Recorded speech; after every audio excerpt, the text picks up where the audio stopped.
ప్రతి ఉదయం దేవుని వాగ్దానం అనే కార్యక్రమానికి ప్రేమతో మిమ్మల్ని ఆహ్వానిస్తుంటున్నాను. ఈ ఉదయకాల సమయంలో దేవుడు మన కొరకు ఏర్పాటు చేసినటువంటి వాక్యభాగము 31వ కీర్తన 24వ వచనాన్ని ధ్యానించుకుందాం. 31వ కీర్తన 24వ వచనాన్ని ధ్యానించుకుందాం. యెహోవా కొరకు కనిపెట్టు వారులారా, మీరందరూ మనస్సున ధైర్యము వహించి నిబ్బరముగా నుండుడి. క్రీస్తునందు ప్రియమైన దేవుని బిడ్డలారా, ఈ ఉదయకాల సమయంలో పరిశుద్ధాత్మ దేవుడు ఈ నూతన మాసములో మొదటి దినమందు మనకిస్తున్నటువంటి వాగ్దానము, యెహోవా కొరకు కనిపెట్టు వారులారా, మీరందరూ మనస్సున ధైర్యము వహించి నిబ్బరముగా నుండుడి. ఈ యొక్క వాగ్దానాన్ని దేవుడు మనకును, మన జీవితాలకును, మన కుటుంబాలకును ఈ నూతన మాసములో ఆశీర్వాదకరంగా మార్చిన కాక.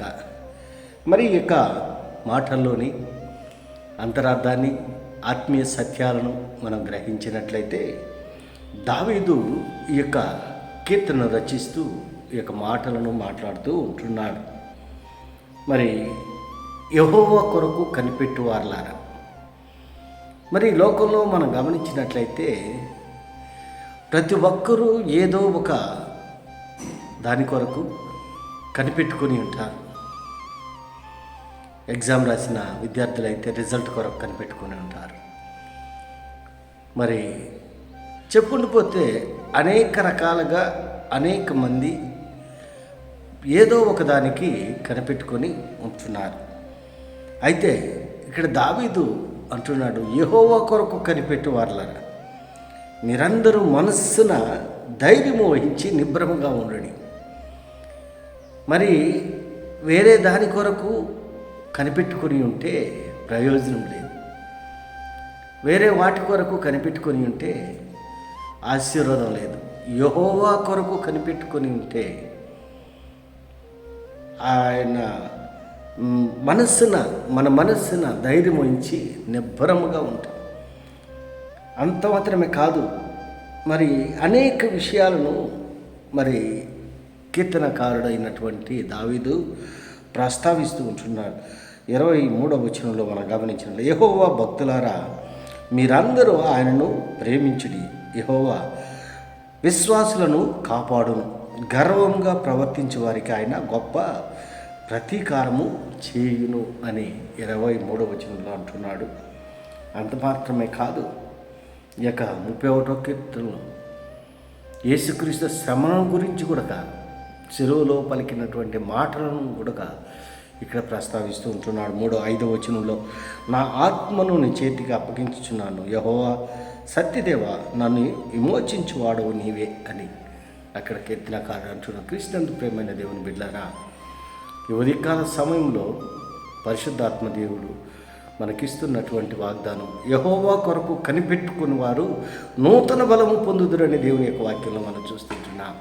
ఆయన కొరకు కనిపెట్టుకుంటే ఆయనే మనల్ని రక్షిస్తాడు, ఆయనే మనకి సమాధానాన్ని దయచేస్తాడు.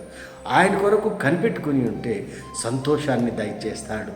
మరి వేరే వాటి కొరకు కనిపెట్టుకొని ఉంటే మనకు సమాధానం లేదు, నెమ్మది లేదు, సంతోషం లేదు. కానీ యెహోవా కొరకు కనిపెట్టుకొని ఉంటే ఆయన సమాధానాన్ని దయచేస్తాడు, నెమ్మదిని దయచేస్తాడు, నిత్య ఆనందంతో నింపుతాడని మనము అర్థం చేసుకోగలము. ఎందుకనగా ఆయన సమాధానానికి కర్తగా ఉంటున్నాడు, సంతోషానికి కర్తగా ఉంటున్నాడు. ప్రతి ఒక్కరి జీవితంలో సమాధానాన్ని నింపాలని, ప్రతి ఒక్కరి జీవితంలో సంతోషాన్ని నింపాలని ఆయన ఉద్దేశంగా ఉంటున్నది. అందుకే మొదటి వచనంలోనే దావీదు అంటున్నాడు, యెహోవా నీ శరణు వచ్చి ఉన్నాను, నన్నెన్నడూ సిగ్గుపడనీయకుము, నీ నీతిని బట్టి నన్ను రక్షింపమని దేవుని సన్నిధిలో ప్రార్థన చేస్తూ ఉంటున్నాడు. మరి అంత మాత్రమే కాదు, కానీ ఈ ఉదయకాల సమయంలో దావీదు వలె నీవు నేను ప్రార్థించేటువంటి వారిగా ఉండాలి. దేవుని సన్నిధిలో ప్రార్థన చేసినప్పుడు దేవుడు సమాధానాన్ని అనుగ్రహిస్తాడు, మన యొక్క ప్రార్థనకు జవాబును దేవుడు దయచేస్తాడు.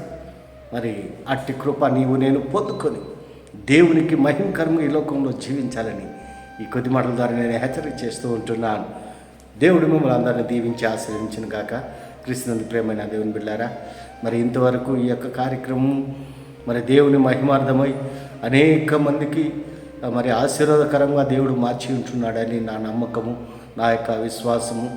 ఇంకా చూస్తున్నటువంటి మీరు ఈ యొక్క వాక్యాన్ని, ఈ యొక్క కార్యక్రమాన్ని బలపరచాలని, మరి నన్ను ప్రోత్సహించాలని ప్రేమతో కోరుతూ ఉంటున్నాను.